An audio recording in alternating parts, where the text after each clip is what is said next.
that we'd heard about, who had gotten a PhD from Boston University, and he was preaching down in a small Baptist church in Montgomery, Ebenezer Baptist Church, and we knew his name because those of us who knew anything about history knew the name Martin Luther, and he had, like myself, he had changed his name from Michael Luther King to Martin Luther King after he got to Morehouse and had really studied about the significance of Martin Luther and the 95 Theses being nailed upon the doors of Wittenberg Cathedral and so forth. The one man who really motivated me was Martin Luther King.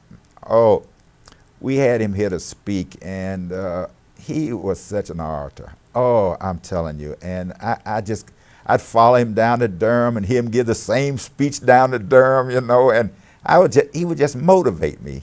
I've never been motivated by any individual like Martin Luther King. I thought he was one of the greatest guys, the greatest leaders we've ever had. There wasn't even universal respect for Martin Luther King. When Martin Luther King came to Greensboro in 1958, it was almost the way it was when a little baby showed up in Bethlehem and they couldn't find a place for him. They couldn't find a pulpit for him until Bennett College opened up its chapel to allow him to speak. That was 1958. The point I would make here then is that it was determined that we should bring Martin to Dr. King to Greensboro.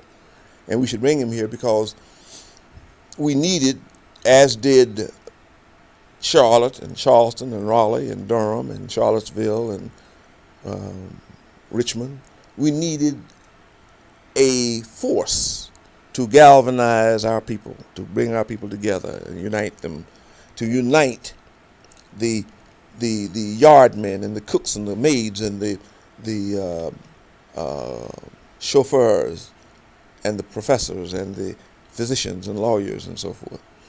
And we felt that Martin Luther King could do that. And everybody was calling on Dr. King to come to our town. We need you, Dr. King. And Dr. King was pulled from pillar to post. Didn't know which way to turn first. And the reason we got him was that Dr. Edmonds had attended school with him. And they had sat in the classrooms together, and they had worked on the dissertations together. And so Dr. King decided that he would come to Greensboro. Well, that day was a day that I would mark as the changing of Greensboro. The changing of the guard, the changing and the changing of the white guard, because they had to change in order to meet the challenge of the changing black vanguard. So Dr. King came here, and you read, of course, in the paper that Bennett College managed to tape his speech. That's a picture of me, Martin Luther King, and I. He came to Greensboro, and naturally, the YMCA was the center part of the black community. Mm-hmm.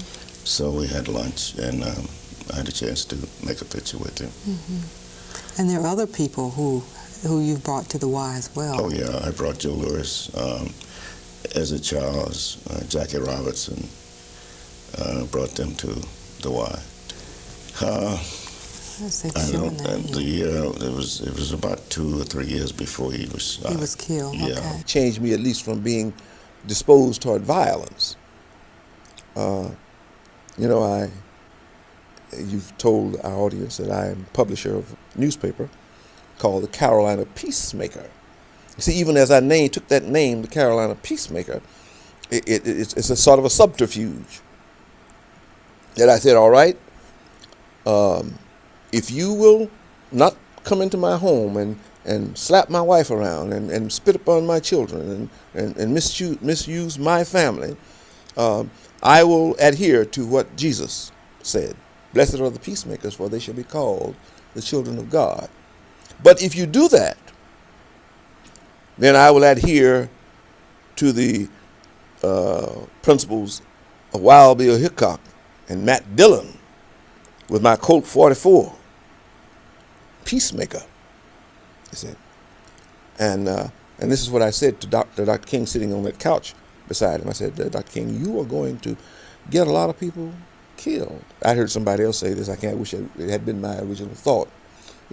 King will get a lot of people killed because when we saw our people in these demonstrations, they were always cowering and trying to cover up and never really striking back. And the people, the pictures of the kids at the lunch counters where white toughs would come in and pull them off the chairs and sometimes kick them and beat them, and they were being passive. Well, now, I don't know that I could do that, but Dr. King had said, if you can't do it, stay away. So that's one of the reasons why I wasn't at the Selma March. See, and at the same time, I knew that I had lost my job before and had been reinstated 4 years later after a 4-year exile. Dr. Dowdy again had brought me back to the college, and it made me more religious, really. Separate bathrooms. I mean, this really was. This was one of the things that astounded me, to be honest with you, including the busing and the whole thing. It had to happen. It had to happen. Integration had to take place. I'm a tremendous believer and followed Martin Luther King. I mean, he really was a leader of his people. And what happened here in Greensboro with the set-in, well, it was unfortunate, but it had to happen. You know, somebody had to break that barrier down to make us the city that we are today. So I look upon that particular era as one of really building this city. I had no alternative. I knew, even as Martin said, Martin, Dr. King, used to talk about how he never rode on the back of a bus. And I remember he said that at Bennett College here in Greensboro back in 57, 58. He said, I never rode on the back of a bus. And everybody said,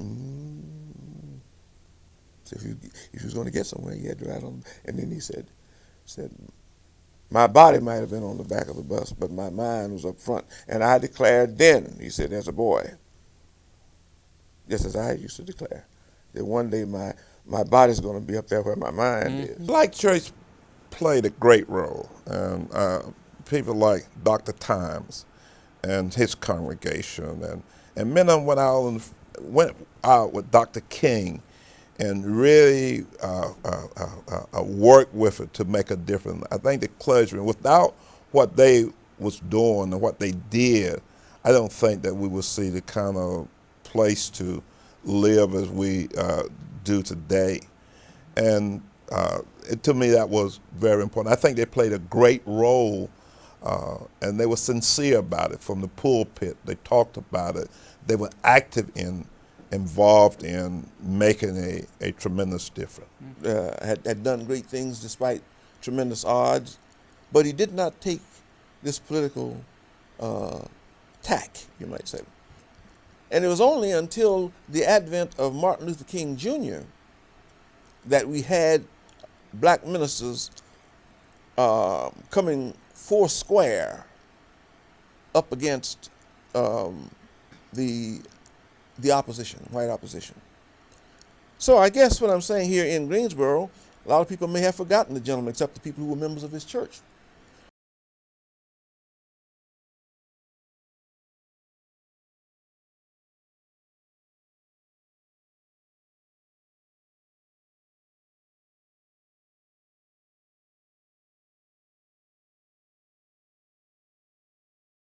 I told him I needed a job and got the phone call, why don't you, there's an opening at Lincoln Junior High School in the library.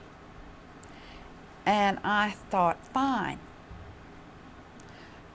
It was fascinating. My first day there, which I was filling a position of an assistant who had left quickly for one reason or another. And so therefore I came in in the last month, 6 weeks of school. The first day there was either the funeral or the day that Martin Luther King was assassinated. My last day there was either the day or of Robert Kennedy's assassination or funeral. So just as the school died down from one really stressful situation and a minor upheaval, then this other horrible act followed, and we had to go through that again. Heartbreaking shrieks for attention and change after the death of Martin Luther King. And then ultimately we saw what happened at A&T and the death of a young man. And we saw what happened in 1969 at Dudley High School and the conflict that developed over a student election. Yes, it all began sort of at Dudley High School. There were uprisings and it was all, I think, part of the furor that grew out of the assassination of Martin Luther King and the terrible time, the assassination of Robert Kennedy, and the terrible times we seem to be going through in the 60s, the resignation of President Johnson, the defeated by the Vietnam War, the whole panorama of national events was rather traumatizing, and I think was really involved in the activism of the black students at that time, the feeling that there should be change and that things were wrong and there ought to be protest. And so I think that generally accounted, although there were triggering mechanisms on the local city. Well, 67 leading up to that, and then 68, that was the period where you had all over the country blacks, doing a lot of destructive things. Destructive they were because they were angry, but it happened. Was looking for someone who could turn things around to take the stigma away from Greensboro of ultra-conservative resistance to integration. They were looking for someone to put sparkle into Greensboro and to reverse things in the same way that Dallas felt the need to reverse things after the